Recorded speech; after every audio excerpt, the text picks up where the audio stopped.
It's Bigfoot Collectors Club with Bryce and Michael.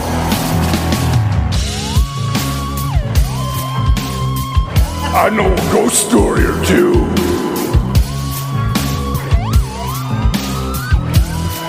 Let's do this. Yeah. I'm going to play calm and cool. That has become your version of kisses that I do over on Bigfoot Collectors Club, the other side. I'm going to keep doing it. It's just that it's in terms of like improv, just a one-word nonverbal. Wait, what? Yeah, yeah. How? That's improv. It's a real. It's new every time. It doesn't take us anywhere. Oh, also, sure it sounds like you're being more and more sexually gratified with every episode. He really likes that intro am. music. He's into it. Oh, man. Well, God damn it, we're back for another episode of Bigfoot Collectors Club, the show where we talk to amazing guests about their personal paranormal histories and share stories of high strangeness. I am your host, Michael McMillan. With me always is your other host, Bryce Johnson. and our super producer, Riley Bray. Are you trying to steal my voice this week? What's going on? Maybe. Oh, God, let me tell you, this episode is already we're in our fourth week of our Very Bigfoot Halloween month. Ooh. And this one started with a real scare. Already we are frightened. Let's talk about it right now with our guest who was brought in instantly terrified. Hi. She is an actress of stage and screen. She's appeared in Netflix's Maniac and FX's What We Do in the Shadows. If you're in the LA area, you can see her beginning October 22nd at the Geffen Playhouse in the Thanksgiving play. Ladies and gentlemen, please welcome to the show, Alexandra Henriksen. Yay! Hi. Wow. So you guys haven't opened yet? No. So we go into tech tomorrow. Oh, how exciting. Yeah, I think it should be. It's like the set is a big classroom. And when I went in and looked at it the other day, it just felt like going straight back to 7th grade, where it was like, oh, am I in trouble? Like what? So good. I was constantly sent out in the hall. Really? You? Yes, from grades 3 through 7th. Yeah. Oh, no. I spent more, but I was never bad enough to be sent to the principal's office. I just had to go. I talked too much. Get that? Right. You did? Imagine that. I forgot there was either the hall or the principal's. Yeah. Or the president's office. Sometimes What? if you were The really bad, they president's? sent you straight to the White House. No, never went there. Alex, I'm so Hey. sorry. You are our second guest in a row to have a bug scare at the top In of a the row? episode. Yes. Guys. It was a termite last week. Oh, Okay, right. well, I would have preferred. Well, last week's guest, we didn't talk about this on the show. Mike Carlson walked up. We found a flying termite in the studio, which landed on my shirt. Riley swatted him, and I said, don't kill him. Let's feed him to the spider outside, which Well, is it worked. a real creepy idea. But I just It's a felt great like... thing to be doing as your guest walks up. And to then you. Mike Whereas- Carlson walks up, guys. and we're He is feeding doing- a termite to a spider. And then tonight, That's on what brand. happened? Well, tonight I came in and I sat down and Riley immediately said, stand back up. Stand back up. And my first thought was snake, actually. I don't know why I thought snake. Maybe it's kind of a low couch. And I was like, oh, that'd be a great sort of sneaky hiding thing. Yeah. But it was not a snake. What was it? It was the largest spider I've seen at my house. Yeah, that was a 50-cent piece spider right there. It looked like a crab.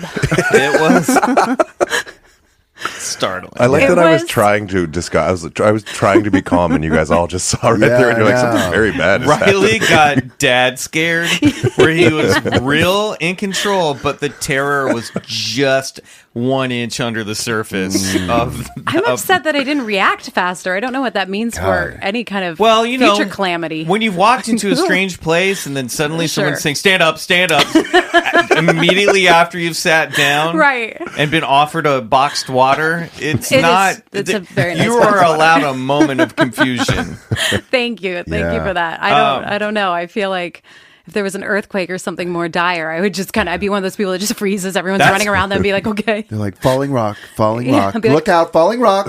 I see it. That's literally what I did during that big one on the 4th, around the 4th of July. I was just like standing in downtown LA as I looked up and saw all the trees and the buildings waving. And I was like, I don't know what to do. Oh, yeah. Panic sets in. Yeah, I just froze. I kind of felt like I was in the safest place, oddly. Okay, guys, it's been a big week in the paranormal world. And we have today some very important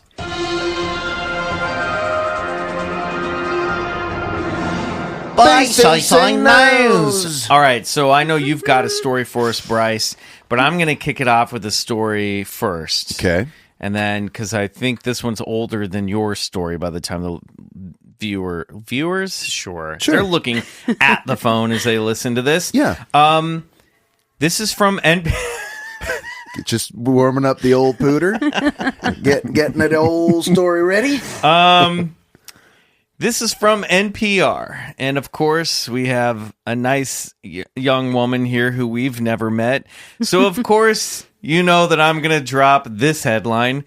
Not one drop of blood. Cattle mysteriously mutilated in Oregon. Oh, yeah. Did you read about this? I did. This is fucked up. Now, of course, we're all familiar with Ben Mesrick's The 37th Parallel, the book that Bryce has previously reviewed on the show. That's right. And the string of cattle mutilations that have happened over the past 5-6 decades across America's Southwest and Midwest. Alex, what do you know about cattle mutilations? I actually know more than you think I do. well, okay. I am a Sweet. huge fan of Monster Quest, and they have covered this extensively. Oh, no way. Yeah, they Great. have some great episodes if you want to look into it. They pretty much always disprove it, but Right.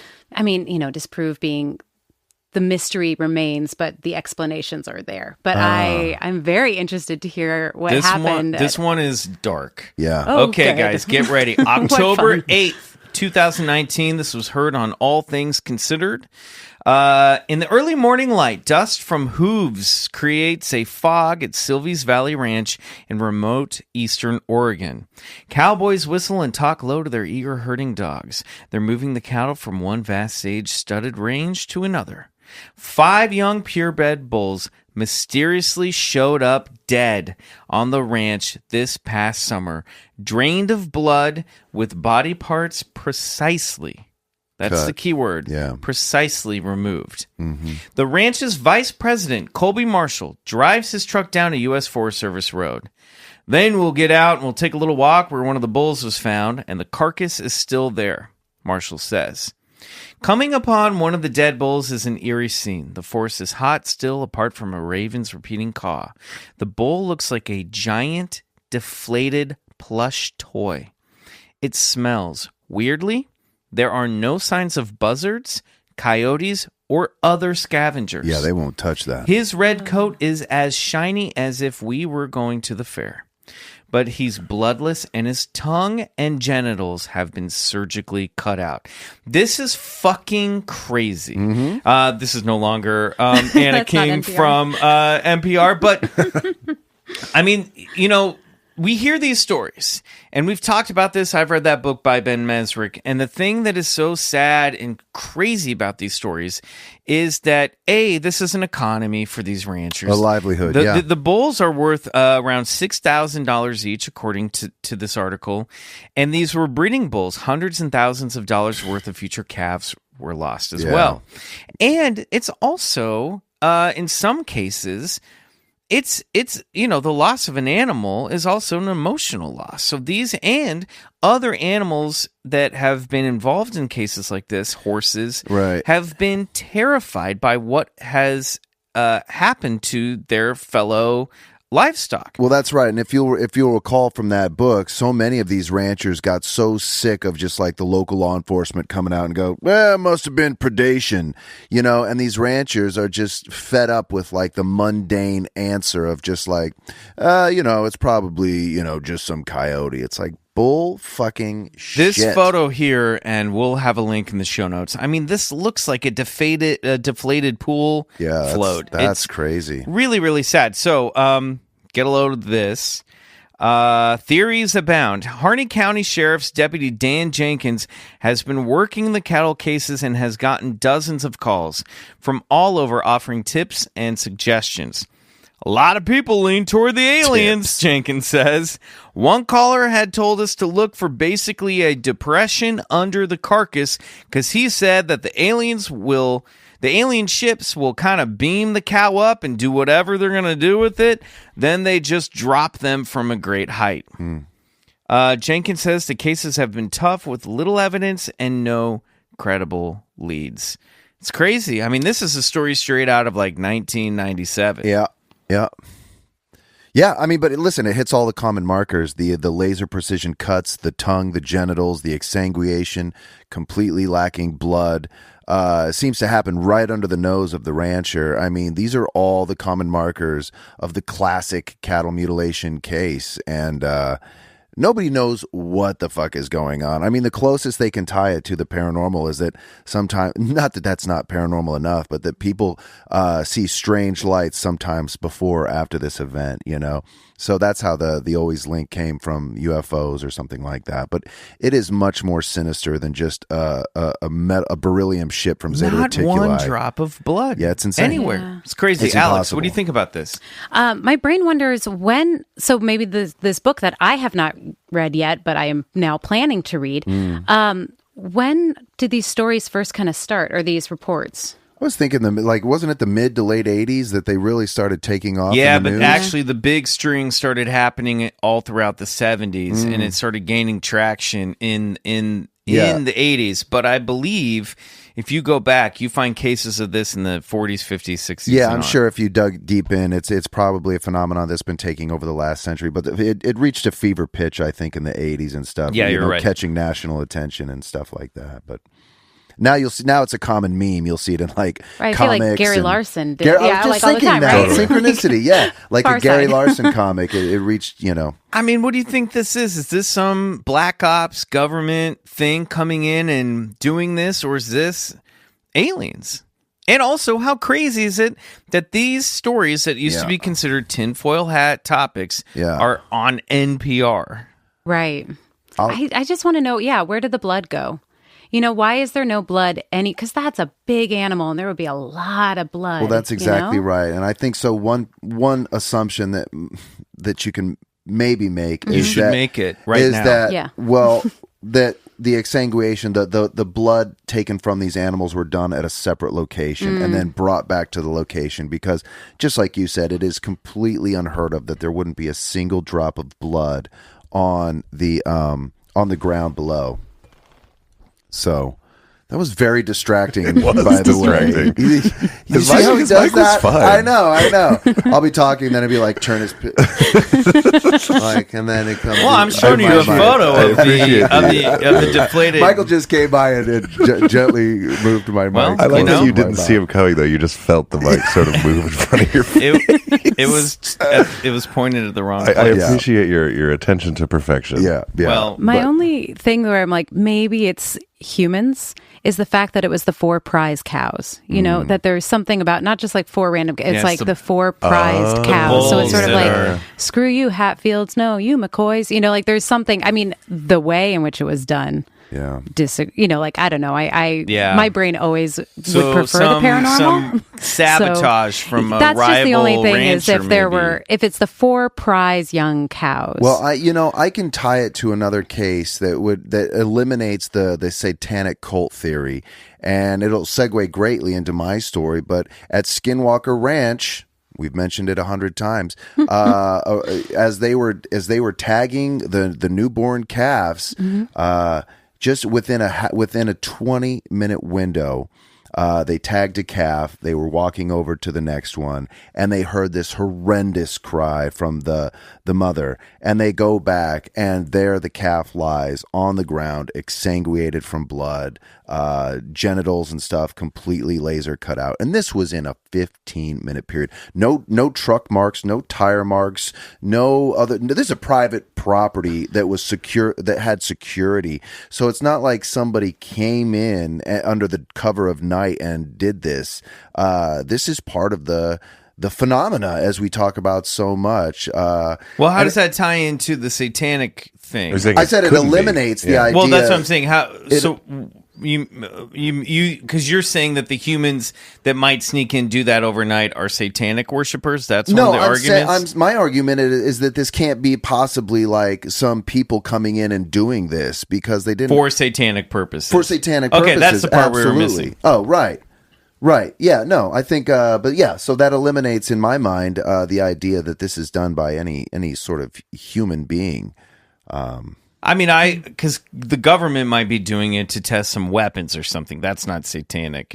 But how are they going to get that cow? Or is it? How are they going to get that calf and completely drip it of its blood without leaving anything, not a drop of blood on the ground? No, that's what I'm saying. Some new type of blood-sucking laser gun. Yeah, I don't buy it. The vampire arsenal. Quick question. So why would the government be trying to can't they just make their own cows? That's what I'm saying. There's like, what if it was the government? Like, would they leave the body afterwards? I just feel like they would have the money to kind of hide their tracks better a little bit. Well, maybe. you could argue that they are. Yeah. I don't know. Yeah. This is what I'm saying is I don't understand either. Maybe they're using they're testing some kind of weapon that like cuts out genitals and eyeballs and drains everything in blood. I don't know. I don't want to face that weapon.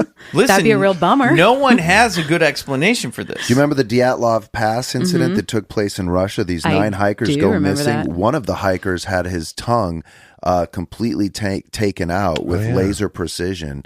And that was done by a Mank, a Russian Yeti. So I don't know. Where'd that Yeti get a laser? Dude, I don't know. Just, putting all these pieces together seems to be impossible. So, speaking of satanic animal, you said it segued into your... Skinwalker Ranch. No, it segued into your story. Oh, for God's sake. Here I go.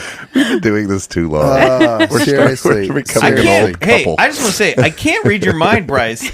And I know that we have a paranormal podcast, but you think that I can read your brain. I can't. In fact, you are becoming more and more difficult to unpack. I like that, actually. I'm a very mysterious man. The enigma continues to unfold. unfold. I was flipping around Twitter and stuff, and I found this one thread. I think it was by originally the Daily Grail, but it led me to... This sounds... reliable.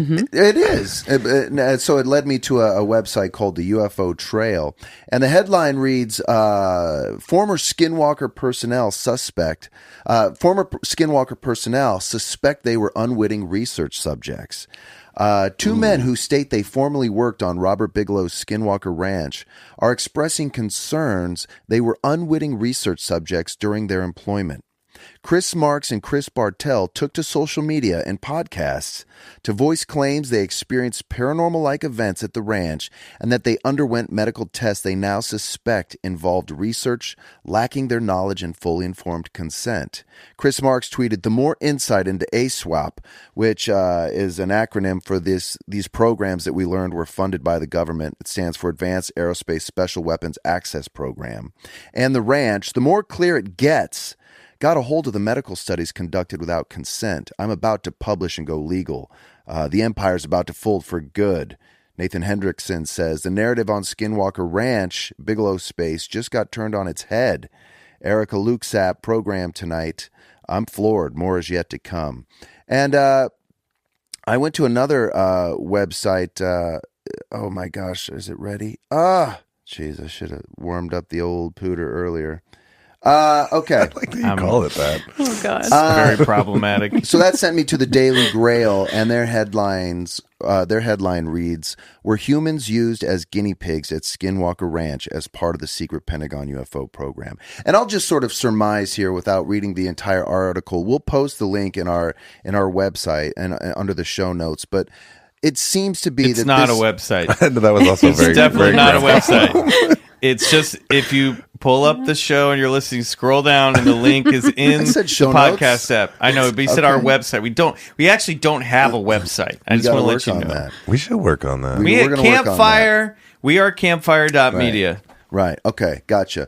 Well, look, this the story at Skinwalker is the biggest story, I believe, in this phenomena that has taken place in the last 50 to 100 years. We're learning more about what was taking place at that ranch, and it appears that part of Bigelow's plans was to use these people on the ranch who were part of the security personnel as test subjects and giving bio-research back into the paranormal. Because as they found out, nothing that they put up camera-wise or recorder-wise ever seemed to work. The phenomena always seemed to be one step ahead.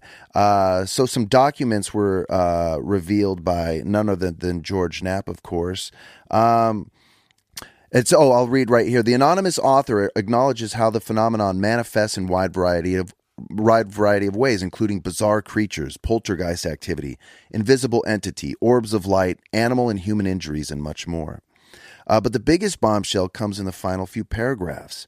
One of the major successes of BASS, which is Bigelow's aerospace company, was in adopting the novel approach of utilizing the human body as a readout system for dissecting interactions with the UFO phenomenon. This novel approach aimed to circumvent the increasing evidence of deception and subterfuge by the UFO phenomenon, in that multiple eyewitnesses co-located in the same vicinity frequently reported seeing widely different events. The evidence was multiplying that the UFO phenomenon was capable of manipulating and distorting human perception, and therefore eyewitness testimony of UFO activity was becoming increasingly untrustworthy. The BASS approach was to view the human body as a readout system for UFO effects by utilizing forensic technology, the tools of immunology, cell biology, genomics, and neuroanatomy for an in-depth study of the effects of UFOs on humans. This approach marked a dramatic shift away from the traditional norms of relying on eyewitness testimony as the central evidentiary arm in UFO investigations. The approach aimed to bypass UFO deception and manipulation of human perception by utilizing molecular forensics to decipher the biological consequences of the phenomenon. The result of the applying news approach was a revolution in delineating the threat level of UFOs. This is the part where I want to reveal to Bryce that his family had come to me and asked me, can you just pretend to put on a podcast for 2 years so he can just speak into a microphone on these subjects, but never really drop them? I'm speaking right into the microphone. Are you going to bust my chops this whole program? Don't air any of these, by the way. No, but I love that you said I'm going to surmise this, and then you read like 10 pages of the article. That was 2 paragraphs. I don't understand. I got to tell you, I'm lost. It was a lot of science. I understood the thesis statement and then the conclusion. Wrap it up. I want to hear. I want to hear this in Bryce's terms. Okay, so listen, a lot of these security personnel, they were working in 2-week shifts on and off. They weren't given proper, like, trained security dogs. They were given just like regular dogs. God damn it, Michael! I will turn this studio inside out. I'm sorry, I'm so tired from rehearsing this whole week. And I cannot. I know it's a dogs. It's a lot to keep up with. When were dogs brought into this?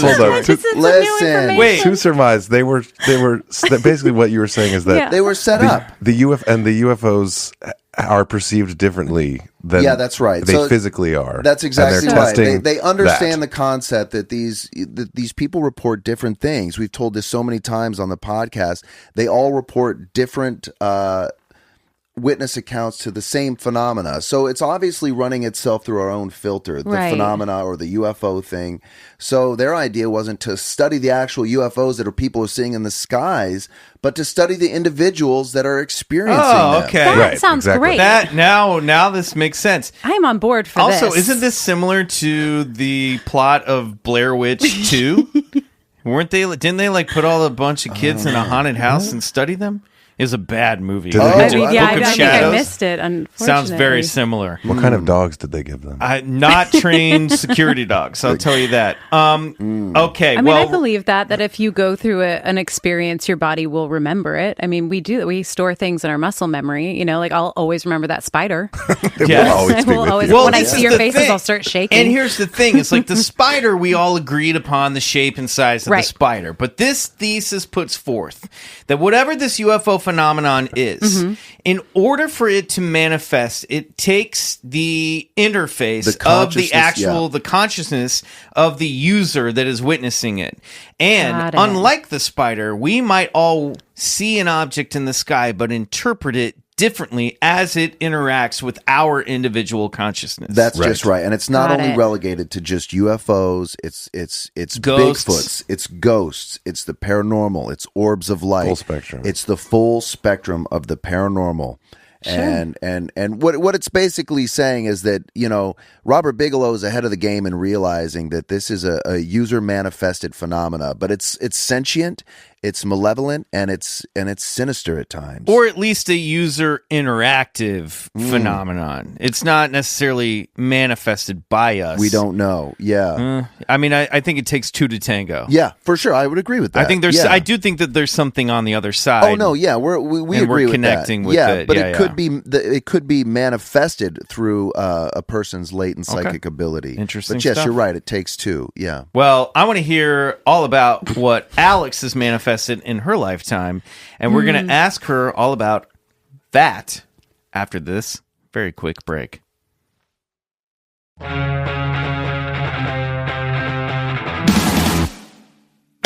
Girl, I'm like, no, oh I'm my with God. you. I know. Thank I'm you for pet explaining dog. that. I was like, well, he goes on to say, oh, it doesn't matter. Okay, the most important thing that Chip was a security guard, disclosed, and the main purpose of this essay is the complete lack of insight given by his former employer with regards to the background of the location he was supposedly protecting. He says, "You're doing security," is all he was told, and his companions, and they were ordered to patrol the perimeter 24/7, accompanied by dogs, which were not even true police canine units, according to Chip, but just regular household pets. This would make one suspect the dogs were not used as an actual guarding tool, but as biosensors intended to pick up anomalies earlier than their human counterparts, thanks to their heightened senses. So, you know, it's his idea. We're being used. You know what I mean? We're being used to pick up and to transmit this phenomena, and they didn't know about it, which is a huge violation. Not of cool, ethics. Bigelow. Not Here's cool. Here's the thing you got to know about Bryce. When he wants to describe a plot to a movie, he just goes straight to the last 10 minutes. He skips past the part where you're introduced to the characters, the setting, the time, place, what's actually happening. He just tells you about the fight that the four kids have with a sewer with a spider clown. And you're just expected to know what he's talking about. His heart's in the right place. He knows where the juicy stuff is. Sure, my central nervous system is going. Yes, I'm intrigued. Yes. I don't feel safe. He has your attention. Sure. He just hasn't walked you necessarily through all the necessary steps That's to why get you to that guys point. are a good group. Yeah, I don't It's a good want. group. I don't want to like bore you with the details. No, of this. those details, as you call them, are the important keys to unlocking whatever the hell it is you're talking about. Plot and character and all that stuff. Spider clowns. Yeah, fucking spider Blah, blah, clowns. blah, blah. What is There's that? this clown, right? He's a spider, right? All right. So, Alex. Hi. Thanks for being on the show. So glad to be here. I love this show. Well, thanks. So you're a listener. I listen to it. I Fantastic. mean, I love all things Bigfoot. And when Bella was on, and Bella and I went to NYU Bella together. Lavelle. Bella Lavelle. We went to NYU together and have been friends for a long time. And she said she was going on this podcast. I was like, what? Can I listen? And she was like, yeah, here's the link. And I was like, dear Mr. McMillan, can I please be on your So podcast? formal. Well, thanks for being here. Yeah, I'm so glad to be. I must ask, it sounds like you have an opinion and some experience, perhaps? I wish I had more experience. Okay, that's with fine. I have a ghost I have experience. to ask the question. Yes, please. For the sake of setting up the segment, Yes. Alex, what is your personal paranormal history? I'm so glad you asked. So I have always been a big fan of everything paranormal. Beginning when? Very young. So I was like, should I share this? This is maybe Yes, too okay, definitely. but this is maybe not this podcast. But is. okay. Well, get ready. You asked for it. My father was killed when I was 4.5. Oh man. And the night that he died, my aunt fell asleep. I was 4.5. My little brother was 3 days old, and we were asleep. I know, it's awful. He died the day before Halloween. So whenever Halloween comes up, I'm like, oh, hello, skeletons. I know. I'm sorry. So I don't want to. That's good. Relates to everything we talk about. Yeah, it's been a while, but and I'm in a very peaceful place with it, and I feel calm. But apparently that night, my aunt fell asleep, and she woke up because she heard a humming. And above my bed, there was a peach pink light that just kind of pulsed and then went away. Yep. And I just was kind of like, I have a very active imagination. And so I always loved scary things. Like, it was just more fun that way. And I grew up near the woods, and I grew up in Oakland, but we had woods behind our house, and there was always cool, creeks in the night. I love that you say cool. I had the same situation. Terrified, even by our own wind chimes. No, could not sleep. Really? Yeah, I was terrified. Oh, I was like, where is he? Where's Bigfoot? Like, I just, we were in Northern California. There were redwood trees, but of course, it's also Oakland, so Bigfoot is not there. But so that was sort of that's my dad's story. And then when I was at grad school, I was you would understudy different big famous actor parts. So we would be I was 22 understudying the 70-year-old Grand Dame on the repertory stage. And I had to stay up all night memorizing all these lines. It was an Edward Albee play. So it was just a lot of drunk talk, And so I was up and I was recording the lines, and it was All Hallows Eve. So actually it was All Saints Day. It was the eve of All Saints Day. So it was the 1st. November 1st. Yes. Okay. So it was 2 a.m. and I'm just drinking coffee, trying to memorize these lines. And so I recorded them so that I could practice them back. And I press play, and I hear my voice start talking, and then I hear this little male voice say, hello? No. And I threw it across the room, and I went, no, I am, and I ran out. I ran down the stairs. I knocked on my friend's door and was like, I think I have a ghost in my house. And they're like, Alex. And I'm like, no, please. Because it was we all lived in the same, room. And so I went back and I played it, and they're like, yeah, you have a ghost. I can hear it. So it was one of those things where I was like, I still have it somewhere. I should have brought it, but I have I'll send it to you guys. I have a man's voice. Did you stop recording, or did you investigate further? Or? I don't think I ever listened to the rest of it. I think it just scared me too much. So then I looked up every, do you put salt on the windows? And, I did all that kind of stuff. And, but I've always felt like if I wanted to, I could close my eyes and kind of interact with that realm. And I very much don't want to. You're an antenna. I think so. Yeah. What's stopping you? Well, I think I watched The Sixth Sense. Yeah. Yeah. I just don't really want to look up and see someone with tire marks across their face or something. I feel like maybe 10 years from now I will, maybe 2 years from now. I feel like I have to do work on myself as a person before I'm ready to be open to that kind of energy. Alex, I think that's so smart. Yeah. Michael, you dead. What if the work on yourself is this work? Damn it. Yeah. You're not wrong. I hate all when right. he does that.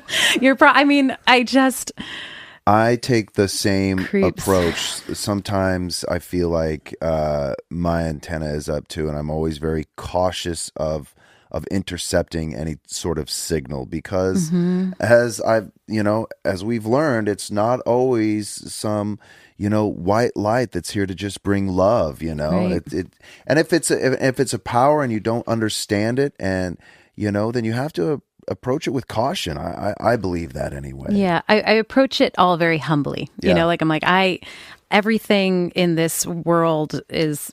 There's more to this world than I will ever know, and to the universe. And so I just am very humble about it, and I'm very curious, but I'm also not going to ever, it's that same thing where it's I can say it's a red apple, and you're like, yeah, it's more of a reddish pink apple, or, I'm just curious. I just want to approach it all with curiosity. So then I was doing a show, and I was going through a deep depression and going what is the world and why? And the world seems so small, and I saw an episode of Monster Quest that I think you guys actually covered, Snellgrove Lake. If you're watching Monster Quest, yes, you're probably depressed. Just gonna say that. I was it's in a great hotel. show. Don't get me wrong, but I was like, what? But it's usually airing during a time when you aren't regularly watching TV. Yes, it was And a you're- marathon, and I was like, "Whoa, what?" You're like, this is going to distract me for Yeah. a few hours. We did cover that episode. Yes. And it's a fascinating case of a Bigfoot that was roaming around Snellgrove Lake. Yeah, and they actually went back to Snellgrove on another episode of Monster Quest because I went and bought all of them after that, and I was like, give it to me. And all of them are Bigfoot, basically. It's like, with like a handful of cattle mutilations or chupacabra or whatever, but it's like, here's Bigfoot in Ohio and here's Bigfoot in Florida. And I started being so fascinated by how Bigfoot seems to change wherever you go graphically in the United States. Yep. So in Texas, he's bigger than everywhere else. In Florida, he's kind of weird. No offense to anyone in Florida. He is kind of weird in Florida. In California, he's like a hippie, like green sort of, nature lover, and I was just like, oh, what is this story that we're taking? But then also it has roots in something. Like if all these people are seeing this thing, and then all of a sudden I got out of my depression because I was like, oh, there's just so much more than I know. I live in a world where there are monsters, you know? And that was kind of like, so I would say like, how in 12-step programs you have like a higher power? I would say like Bigfoot became my higher power. Whoa, Just love you. So awesome. Or just like, oh, if I can live in a world where Bigfoot exists, that's a better world than the one I was living That's in. awesome. So small. Let me just love get that. your lifetime membership card out of my pocket here. Because There you go. there's That's a for you. It's so Lifetime member? shiny and Yep. That's awesome. So, Yeah. because there's a question that I've been asking more recently to our guests, like, what is Bigfoot to you? Because Yeah. I think we take it for granted now doing the show. And some people see Bigfoot as like a cartoony mascot or like a lone survivor of an ancient species. But, so I like that he's sort of become a beacon of light in the dark for you, for lack of a better term. And I think that's it's great. a good term. Yeah, I think what isn't Bigfoot? I think to some people he's a great money maker. I mean, you make so much money. Archie McPhee, they are making so much money. If you know how, if you Bigfoot Lodge, if you have any tips, let us know. Sure. Afterwards we'll talk points. We'll working talk. on those We'll work on Bigfoot it. bucks. Yeah. But Bigfoot there's bucks. it's so many different stories. You have comedic Bigfoot, you have scary Bigfoot, you have indigenous stories, and then like early, like it's just and the art, thinking about the hairy man pictographs. Yeah. I think you captured it best, and this relates to how I feel about it too. Is it really captures the imagination of not only the public but society in general, because I think from an early age it's our father or our mother who comes in to put us to sleep and calmly tell us there's no such thing as monsters, and you're like, okay, I can sleep, only to find out that that's a lie, that and then it's like wait a minute, there are monsters roaming around the woods and they do exist, and it's like this total like paradigm shift that when you're a kid, that's just like the world is so wide open, and to know that there's like monsters and things, it just like you become as small, I think, as you're supposed to be, only to realize that no, they do exist. I feel the same way. Is that what you tell your kids when you tuck them in at night? Like, there's monsters everywhere. I do. Yeah. Sleep tight. Listen, I have an addendum at the end of it. I'm like, no, don't worry. That doesn't exist, buddy. That's not entirely true. But just go to bed. I'll explain it later. Therapy. Let me read you this article from the Daily Grail. I'm just gonna I'm gonna paraphrase this for you. Dad? And by paraphrase, Regular dogs, son. I mean, With the security guards. They weren't canine. Never mind. Daddy, I'll when read were it to you dogs tomorrow. introduced in this story? Just shh, go to bed. Go to bed. Oh my God. It's funny, Yeah. and I'm having the idea though too, and as you bring it up, there are so many different variations of the Bigfoot phenomena, not just here in the United States, but all over the world. And it's like, so you really have to fit yourself into two categories. Is it okay? Well, I subscribe to the idea that there's multiple species of this creature roaming the woods, and it's adapted and it's spun off in different ways, and that they're true species, and there's just different versions of them, the same way that you have different versions of primates or something like that. Or you gotta maybe subscribe to the idea that that the Bigfoot phenomena is filtering itself just like all these other phenomena through the different societies and the different cultures and the different people that it seems to be revealing itself to. You know, it reminds me of those of Jacques Vallée's sort of strange theory that, and he came up with the extra dimensional hypothesis for the UFOs and aliens, because he said, you know what? That always seems to be using a technology that's just about 15 years ahead of where we currently are. Not only that, that the phenomena changes and morphs whatever the society or the culture or the time and place that it's represented through. So, you know, aliens which were once, you know, this way, look now this way. You know what I mean? Well, what do you mean by, I think I know what you mean, but clarify for our listeners. What do you mean by using technology that's 15 years ahead of us? Okay, for example, because a UFO looks to me like 1,000 years ahead of us. Interesting, right? Well, so in the 1800s, the late 1800s, people were witnessing what they would call as dirigibles, these hot air balloon ships, the airships of the late 1800s, and before that, you know, people had experienced unidentified flying objects as sometimes even like large schooners in the air with masts and sails and an entire, you know, sailing crew aboard these vessels. So maybe a better way to put it is, or a different way to put it is, that this phenomenon almost represents whatever the science fiction idea of that technology might look like, according to the literature of the time. That's a great way to put it. Absolutely, that you know, it really reveals itself just on the edge of our imagination, not something to which we could never comprehend, right? But just something that goes, you know, hey, that makes sense for you, right? Like you could see a flying saucer working, or a UFO, or a you know a zero gravity energy propulsion system. You could see that, right? You guys are almost there, but you know, it's strange. You think it's some sort of, like, it's a manifestation of the collective subconscious? Is that where you're going with this? Or? No, I don't think so. I mean, it's more that it's playing off of whatever. Yeah, absolutely. Okay. Yeah. I mean, there's a lot to that. You know, there's a lot to unpack there. I think Carl Jung was on to something. And so anyway. How does this pertain to your life, Alex? Like, does this ring a bell? I mean, in this idea of Bigfoot as a type of an iconoclast for you, almost, you know, to kind of use as a true north to help guide your way through reality. You know what I mean? Like you're saying, he's an inspiration. He's almost like a higher power, as you said. How does this all tie into your day-to-day life, and how has it helped you, if at all, reach a deeper meaning of reality? Well, I think, look, I don't know you guys, but it's a Monday night and now I'm making new friends because we're talking about Bigfoot. Like, I think that it's just, for me, I was such a good girl growing up. I was, like, if we're talking about school, I was the girl that was like, Michael, please stop talking. I'm trying to, Mrs. Smith, You're Michael's the one that got talking. me in trouble. Yeah, and I'm like, sorry, Michael. You know, like, do your own work, whatever. Did you also steal my pink record eraser? Because look, I'm sorry about that. I really that happened to it. me, and I found it in her desk, and she said it was hers, and I know she stole it from me. Listen, I'm sorry about that, but I really needed it. My answer was wrong on 4.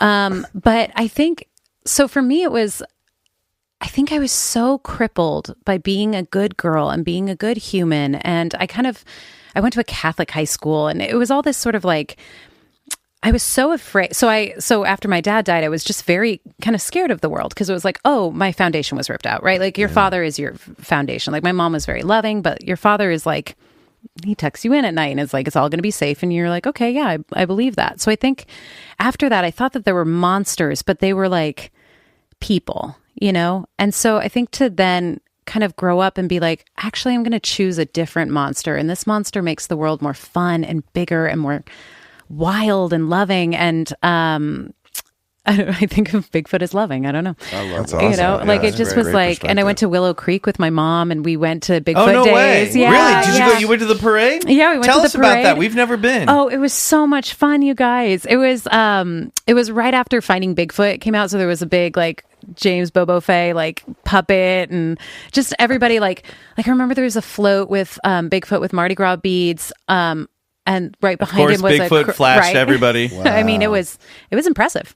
And there was a huge cross behind him that said like, "The King is coming, Jesus saves," and like Bigfoot was there, and I was like, I love these people, you know. And it was like mimosas at 10, screwdrivers at 10:30, just shots at 11. You know, everyone was just drunk and happy and having the best time, and I just had so much fun wandering around and like asking people their stories. Like it was like reading like a fairy tale book when I was a kid, but it was all these other, you know, it was that. so fun. You're like a real Bigfoot pilgrim. I am. I really like, I think I did. I made that pilgrimage, and I've been to the Santa Cruz Taurus.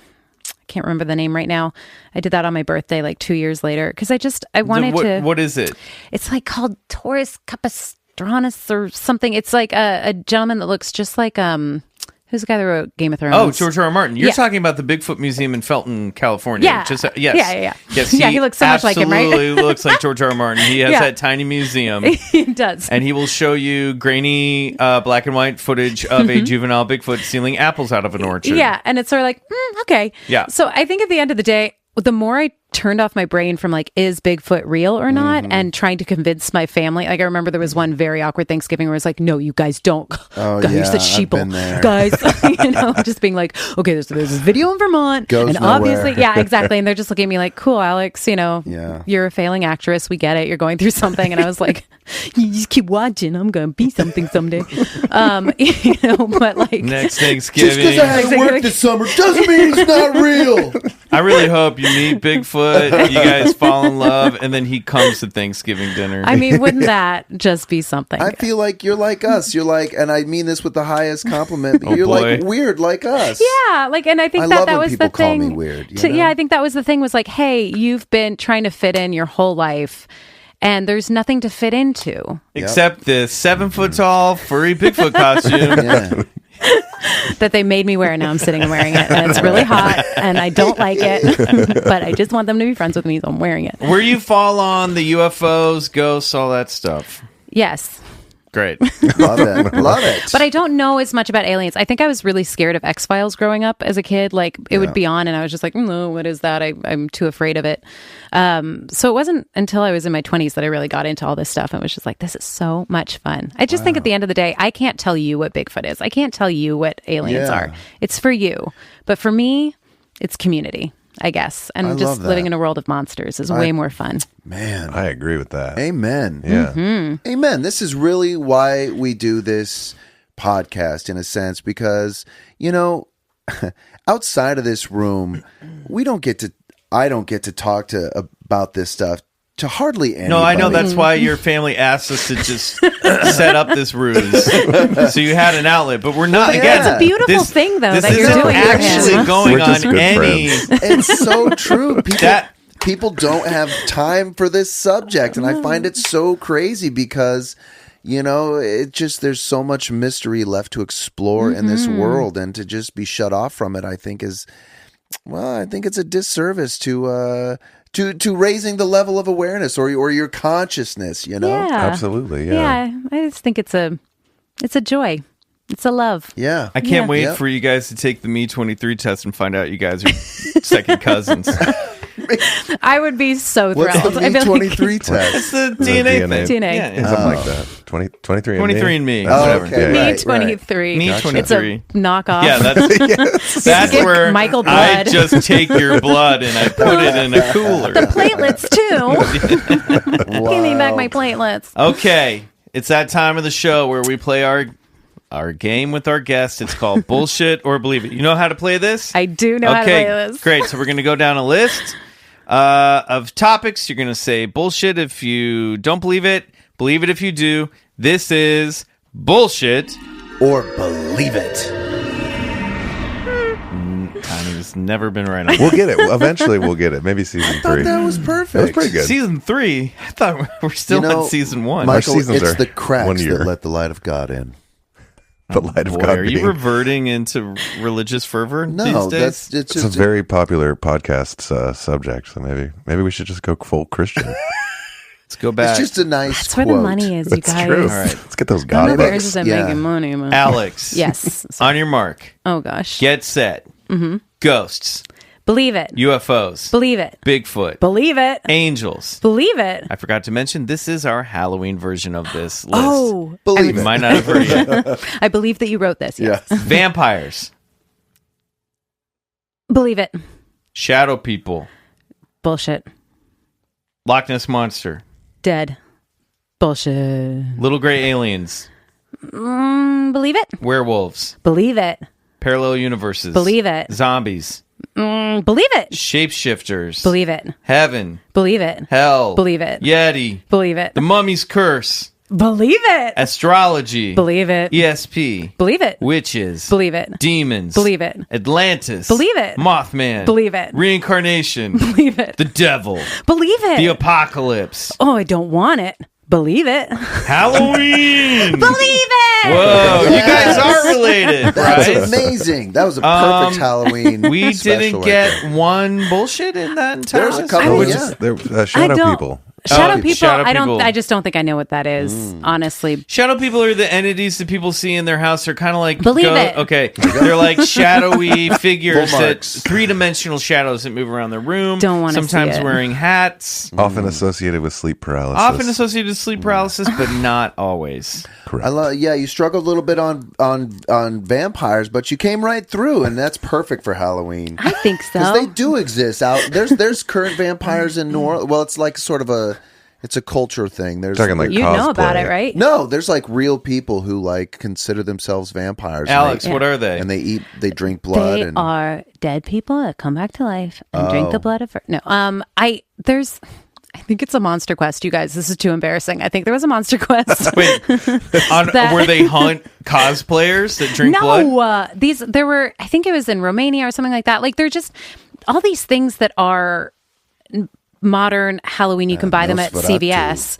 Come from something, Yeah, you know. totally. Like That's so, it's right. like the original. I think that there's, you know, if I should have come prepared. I didn't think to No, bring my we're putting you on vampire the spot. knowledge, but I'm pretty sure that there's just mythology of anemia, really bad anemia, where you just would lose all your blood, or that's not what happens when you have That's anemia. fair. Listen, as a doctor, I know for a fact.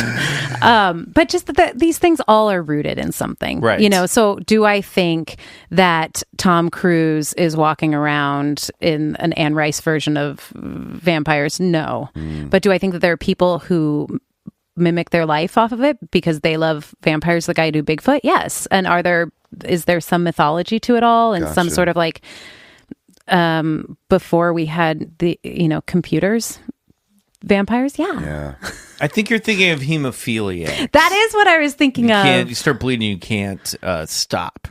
It's hard to stop. Your blood won't clot. You can't stop bleeding. But you're talking about, Bryce, folks that actually dress up in Gothic garb in Yes. like New York, and they have underground clubs. There's some here in LA where they actually drink each other's blood. yeah, that's exactly. And they right. get Is like it consensual? teeth. Yeah, oh, yeah. Great. Oh yeah, Yeah, it's like a thing. It's It's a a thing. movement. I It's saw a thing. like a documentary on that. Yeah, and some people like being fed on by the vampire. But they're so not they- actually brought the true idea people of a that have brought vampire. back from the Which dead. reminds me, that's a great story of high strangeness. Isn't his name like Saint Germain out of like New Orleans? The old tale of the vampire and the that came over in a coffin. Do you want to do it next week? Oh my god! Is it? Would it still be Halloween? Yeah.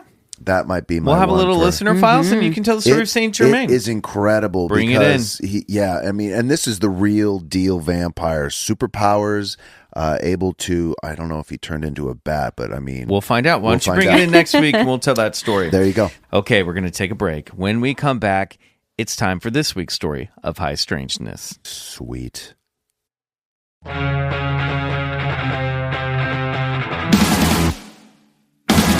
Okay, kids, it's story time. I seen the Dullahan myself, stopping on the brow of the hill between Bryansford and Moneyscop, late one evening, just as the sun was setting. It was completely headless, but it held up its own head in its hand, and I heard it call out a name. I put my hand across my ears in case the name was my own, so I couldn't hear what it said. When I looked again, it was gone. But shortly afterwards, there was a bad car accident on that very hill, and a young man was killed. It had been his name that the Dullahan was calling. That's not right. W.J. Fitzpatrick, a storyteller from the Mourne Mountains in County Down, Ireland. Every October as a boy, when Halloween drew near, I would get excited because I knew that when the air cooled and wetted and the leaves began to fall, it meant that my favorite holiday tradition was approaching. The annual airing of The Adventures of Ichabod and Mr. Toad on the Disney Channel. I love that too. That makes sense. That animated film adapts the stories of The Wind in the Willows by Kenneth Grahame and Washington Irving's American classic, The Legend of Sleepy Hollow. The latter, narrated by a Jolly Bing Crosby who was yet untainted in my child's mind with the knowledge that he was a horrendous domestic abuser, told the story of a Connecticut school teacher recently arrived in the cozy glen of Sleepy Hollow, just north of Tarrytown, New York. Allegedly on that Bing Crosby stuff. I mean, his kid wrote a whole book about it. Beats the shit out of them. Anyway, Ichabod is a crane-like man who must face off against the handsome and dastardly charming Brom Bones for the hand of Katrina von Tassel. Ichabod is a figure who is fascinated by ghost stories and local folklore. He probably would have made a pretty good podcast back in the day. And like us, he was totally okay with reading about witchcraft and phantoms during the day, but when nighttime rolled around, he couldn't fucking handle it. That's me. And of course, Ichabod's fate is sealed when he apparently comes face to face with one of Sleepy Hollow's most legendary specter, the Headless Horseman. Now, of course, all of this is fiction, but in Irving's tale, the Headless Horseman had been a Hessian soldier. Hey guys, it's Michael interrupting myself for one time on the show. We're about to get into the story. I just want to say something. I got home after telling the story and realized that I was pronouncing the word Hessian soldier completely wrong. I say Hessian the way it's spelled. I got home and I remembered some history and it came back to me. So I know I fuck it up in this story. Instead of making Riley go and edit every time I say it, I'm just letting you know. So sorry about that. Anyway, it's Hessian soldier. Now, let's get on with the story. Hessian. Hessian, dope. Dude, I'm a Hessian soldier. I would smoke some Hessian weed. A German soldier, a type of German soldier who helped the British fight the Continental Army during the Revolutionary War. Now, this particular Hessian soldier's head was blown off by a single cannonball in what Irving calls some unnamed battle. But, like his other fairy tale, Rip Van Winkle, Irving used actual local history and folklore to create the legend of Sleepy Hollow. During the Battle of White Plains, which took place on October 31st, 1776. No. It lasted a few days, but they were fighting on Halloween. Year of our what would independence. become Halloween. A Hessian soldier was killed and decapitated by a single cannonball. His body was said to be buried in the Dutch church in Tarrytown, just 9 miles south of the battlefield. In Sleepy Hollow, it's from this graveyard which the Headless Horseman is said to rise and search for his missing head, extracting revenge upon those unlucky enough to cross his path. Is that what he's doing? Yeah. Wow.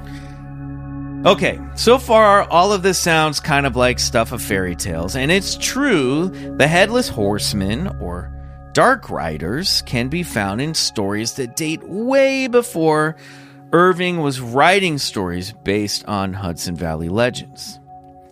In ancient Irish folklore, there is a dark, headless fairy known as the Dullahan, or Dark One, dressed in flowing black robes, who rides on a giant black steed and carries his severed head in his arm or on the pommel of his saddle. The rider's head is illuminated with an eerie phosphorus glow, and it is sometimes used as a lantern of sorts to light the rider's way. The skin is said to be like moldy cheese and fixed with a sick, wide-set grin. Its eyes scan back and forth as the rider speeds across the moonlit countryside, searching for one unlucky individual for whom the rider's arrival means one thing: death. Regarded as a version of the Grim Reaper in Irish and Celtic traditions, the Dullahan is a mostly unstoppable force. If you happen to catch a glimpse of the Dark One as he makes his ride towards his victim, he may spare you, but you'll go blind for seeing him. If you run and hide, no door or lock can stop him from getting to you. They all collapse or simply fall away as he nears. And all the rider must do is simply whisper your name, and you die. His one weakness? Gold. Gold! That'll stop him. Carry a gold coin in your pocket, and perhaps the Dullahan will spare your life. For now. Greedy bastard.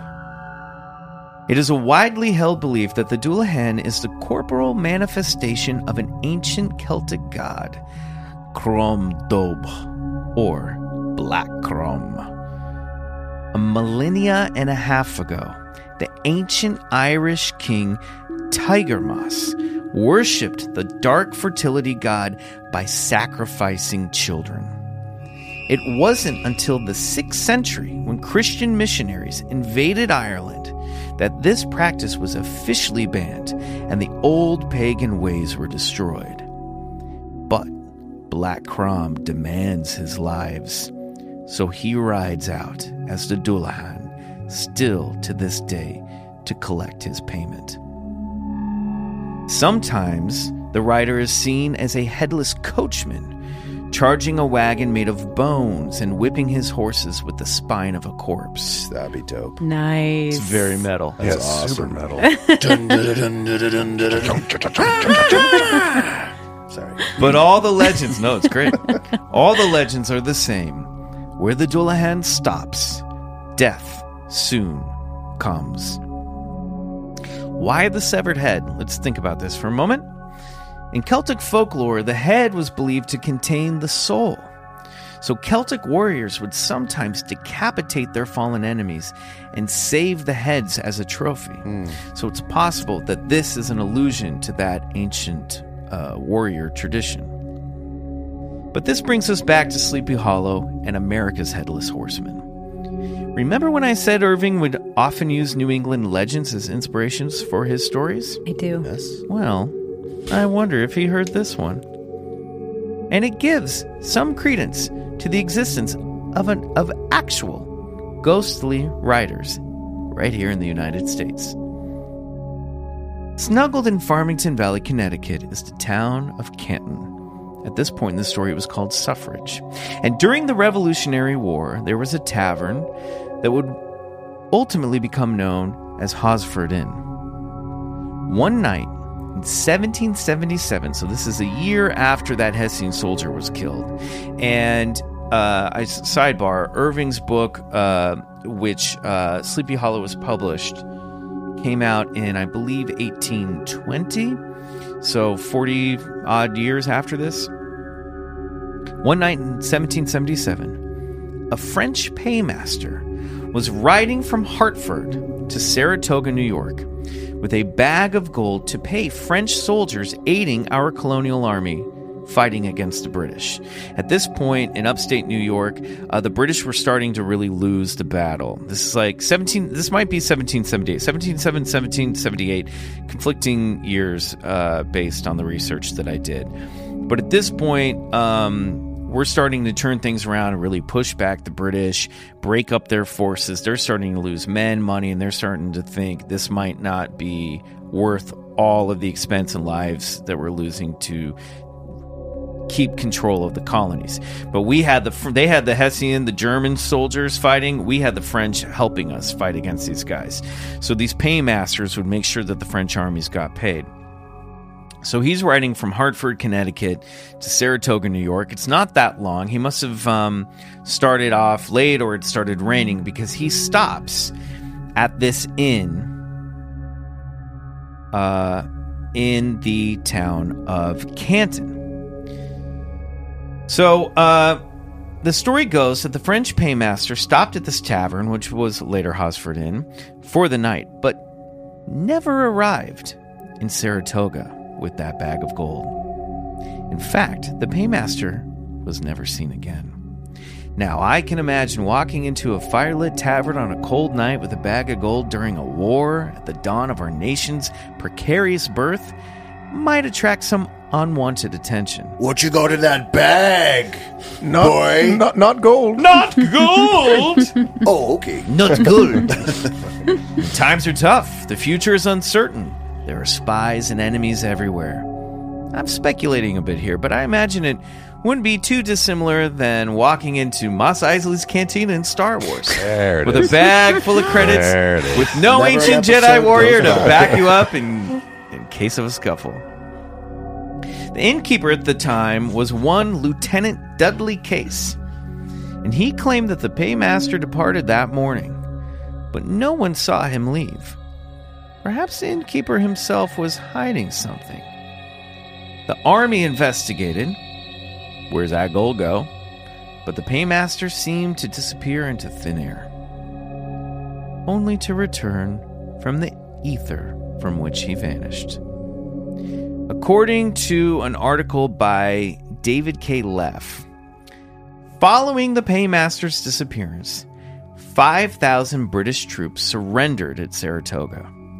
About the same time, a Canton farmer reported seeing the ghost of a headless horseman riding out of the mists along the road on a moonless evening, his cloak flapping behind him, his horse's eyes alight with spectral fire. Though he swore to what he saw, his story drew more than a few snickers and was considered an odd, lunatic excursion in an otherwise steadfast and God-fearing life. It wasn't long after the tales of a headless horseman began appearing, riding along the roads and wagon trails of Canton on a translucent horse, a phantom in continual pursuit of his missing gold and head. In 1792, long after the war was over and the paymaster's fate was lost to time, weary travelers would often arrive at the inn now maintained by Abraham Hosford, hence the Hosford Inn, spooked by encounters with the Ghost Rider on the road to Canton. There were sightings of the entity during the Civil War as well. And in 1874, almost 100 years after the paymaster went missing, the Hosford Inn burned to the ground. And afterwards, during an excavation of the property, a skeleton dressed in clothing with French buttons was found buried under the dirt foundation in the basement. Whoa. It was missing one vital identifying characteristic. No. Hand. A head. No. There was No. no gold to be found. Okay. Now, the history of this unlucky paymaster and his subsequent headless ghost was recorded in a Connecticut Quarterly article in 1896. And encounters with the Headless Horseman of Canton are said to still happen to this day. A more recent article that I found from the Register Citizen writes, if you're ever driving the back roads of Canton very late at night on your way home from Filthy McNasty's Bar and Roadkill Grill. Wait, Yes. those are awesome places. We went from an old colonial town to a place, strip malls with places like Filthy McNasty's Bar and Roadkill Grill. Dude, BJ and the Shadow Bass needs to get a residency that's what I'm at playing. Filthy McNasty. Next year, Filthy McNasties. If you're ever driving on the back roads, make sure you watch out for the Headless Horseman of Canton. There are still occasional reports of motorists seeing the spectral figure galloping down the road on the back roads of Canton. Cars have to veer suddenly to avoid hitting the horseman. Oh, wow. So, maybe there is some truth to the legend after all. All I know is that, like one Ichabod Crane, after this podcast wraps tonight, I will have to travel down a long, dark, and windy road towards my home before I can lay my weary head to rest on my pillow for the night. And I pray that I still have ahead when I get there. Oh. Well done. That's a tale of the Headless Horseman. There you go. I recently read for preparation The Legend of Sleepy Hollow, and it's fucking great. Yeah. And it's really cool. I mean, some of the variations of the tale vary. I mean, the Disney version is different than the Tim Burton version, but the original short story is well worth the time. Pick it up. You can read it in a half hour sitting at home. Read it by a fire if you can. It's perfect for this time of year. It takes place over Halloween. It is very funny. Like, Washington Irving is hilarious in his character descriptions. Ichabod Crane is a character. But it's cool because he talks about in that original version, the Headless Horseman is got a head resting on the pommel of his horse. And of course, the winky part of the whole story is that the horseman might actually be Brom Bones scaring Ichabod away from Katrina von Tassel. He wants him, they're competing suitors. And after Ichabod's encounter with the horseman, he vanishes. And there are rumors of whether he was killed or taken that night by the Headless Horseman. And it's awesome because, Irving never comes out and spells it outright. But Ichabod's, part of Ichabod's saddle and a smashed pumpkin, a jack-o'-lantern, was found on the other side of the bridge where he tried to escape the horseman. Smart. And that's where we get the image of the Headless Horseman with the jack-o'-lantern. Right. Because the idea is that perhaps Brom Bones was to fool using a somebody. jack-o'-lantern as the glowing head of the decapitated Hessian soldier.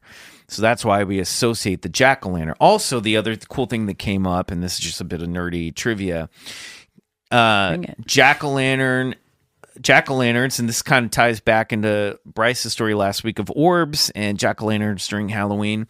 They're associated with the Headless Horseman, not only because of Washington Irving's story, but also because they would sometimes during the Revolutionary War heat up cannonballs, and when they would fire them blazing hot, they would glow orange as they flew through the night sky, wow. and they looked like glowing pumpkins.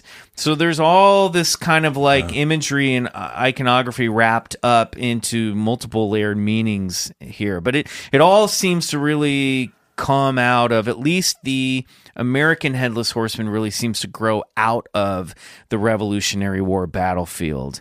And I was just in New England recently, or close to it. I was in New Hope, Pennsylvania, and right on the Delaware in September. And this little town, there were so many cool. I mean, this inn, I think I told you guys I went to, was like erected in 1726, and it had the original tavern was still there, and it's just got such a haunted feeling on the. You're nodding your head. Yeah, sorry, Alex. No, please. No, I went to NYU for undergrad, and then I went to Yale for graduate school. Oh my! And Fancy listen, I'm a very fancy lady, but that was my favorite thing to do. Would be to like rent a car and hop in it and go to Sleepy Hollow or go to Griswold, Connecticut, or maybe it was Essex, and the Griswold Inn in Essex, and they would have like sea shanty bands playing, and you would just feel like you're back in this time. And it's a time where it just feels like it's by candlelight, Yeah. like you did such a great job telling that story. And that's the beauty of it, right? Is this story and how the story will keep evolving, so that there probably is all these great kernels of truth that then interact with the person. Yeah. And becomes something new, and we follow this lineage and this history. And Tarrytown was a Dutch settlement, and Irving kind of alludes in his story that unlike a lot of pioneers at the time and pilgrims, the Dutch seemed to like set up and stay there, and generationally stay in their towns. And not move on as much. I mean, obviously they settled in, but once a colony was established, a town was established, they tend to linger there for generations. So a lot of these old ghost stories got handed down and really got a chance to take residence in places like Tarrytown. So I thought that was really cool. And he was obviously very infatuated with everything going on, the Dutch culture happening in upstate New York at the time, because Rip Van Winkle, which we talked about on the other side, that's a plug for the Patreon. The Catskills Mountains were a haunted place, and there were ancient legends of the native peoples, knowing that there were small people living in the mountains that forged magical items in a fire that would come out of the mountain, and it's got a lot of UFO connotations, and that's of course where Whitley Strieber had his paranormal or UFO abductions, was up in the Catskills. And Rip Van Winkle is a story about a guy who encounters these small beings and then has a giant missing time episode of 20 years, and goes home and doesn't recognize his own hometown. So there's all the spooky stuff, and a lot of those stories came from Henrik Hudson as he was exploring upstate New York. So Irving just collected all this stuff, and I'm really fascinated. I know very little about him as a writer, but the more I've been kind of looking into him for this podcast. And reading his stuff. He's very modern, very, very, very modern, and clearly has an appreciation for these kind of tales. So, wow, that's wild. As it sounds like you do too. I mean, going to suss out these places and stuff. I think that's so cool. So it was just. Oh no, you. No, what do you think? I mean, Headless Horseman. Is it possible? Absolutely, but who am I to tell you? It just hearing this story, there are so many stories of death and death pull and these fairy tales from around the world. There's a story from, I forget where in Asia, but there's a man that's walking home and he hears a sound behind him and he looks and there's just a head rolling towards him. Yeah. He looks away and he's like, I don't want to see that. And he keeps walking down the road and the head keeps following him. And he's like, stop following me. And the head goes, I am drawn to you. And until he finally turns around, the head just looks at him and he dies. And it's sort of that we pull death towards us, right? Because we are these living, bright creatures that are balanced with death. So I think that that's what's so beautiful about this time of year is, the trees are dying, but they're turning these bright, brilliant colors. Everything's changing. It's not an ending. It's changing. That man was probably murdered by the innkeeper, it sounds like. Yeah. And then so that's what I think. I think that the murderer was the innkeeper with a gun I can't think of any Clue references after that. Right. I got it. In the with a basement. candlestick. In the basement. Exactly. But but then how do we take that story and keep telling it and appreciate how alive we are and how that can change? I think it's it's the best time of year, you guys. I love Yeah. that. It's so fun. Yeah. So I love those cool. stories. You like the perfect Halloween guest. Yeah. How are you Wow, going to be I'm so celebrating Halloween this year? What do Yeah. you like to do? What are your Halloween traditions? Well, we are actually opening the show. So Oh, I will right. be celebrating Thanksgiving on Halloween Okay. this year. Oh, yeah. Wow, that's Maybe So it should be a fun time. After curtain call, you can go wander around. Yeah, well, we did talk, because after, whenever you do a show, then you have to dress up for the opening night party. And we were like, are we dressing up or are we going to go as a costume? Are we going to put costumes on? So I think that we might do Three's Company. Oh, and that's then great. do that for the show. I think that'll be really fun. So that's how I'm celebrating this year. Awesome. Well, Alex Henriksen, I want to thank you so much for being a guest on the show tonight. Yep. Where can people find you on social media? I am basically only on Instagram at @agirlalex, ATTAGIRLALEX. Fantastic. We'll be And following. tell us Find me. again when the Thanksgiving Yes, so play? I'm in a show called The Thanksgiving Play at the Geffen. Our first preview is October 22nd, and we open October 31st and run through December 1st. And it's a fast-paced, hilarious comedy about a bunch of well-intentioned white people putting on a Thanksgiving play for Native Fantastic. American Heritage guys, we Month. should all try and go to yeah, that. you guys Go should. check it out. Yeah, Take in some theater here in Old that would be a LA. lot of fun. Love to have you. And we'll get a drink Oh, man, afterwards. that Awesome. would be great. Talk more monsters. Sounds Cool. good. As for me, I'm McMills on all the things. Mr. Bryce Johnson, Bryce O. Johnson. Yep. And Trashbag hashtag on Instagram. I want to ask you guys to please watch this season of Robot Chicken on Adult Swim. I wrote on this episode, and my episode should be airing around now. So check that out. Also, Bryce and I were recently on Lizard People podcast on the latest yes, we were. episode with Caitlin Hempstead, past guest. Check that out. Alex, thanks again for being our Yes, guest. Thank you so Alex. much. It's such All a- of you a guys, dream. please send in your Halloween stories. This is your last chance. We want to get them in for our show next week. This has been so fun doing this Halloween month with all of you guys. I want to to thank Campfire Media, as always, for hosting us. And until next time, I remain Michael McMillan for Bryce Johnson, Riley Bray. Good night. And go get regressed.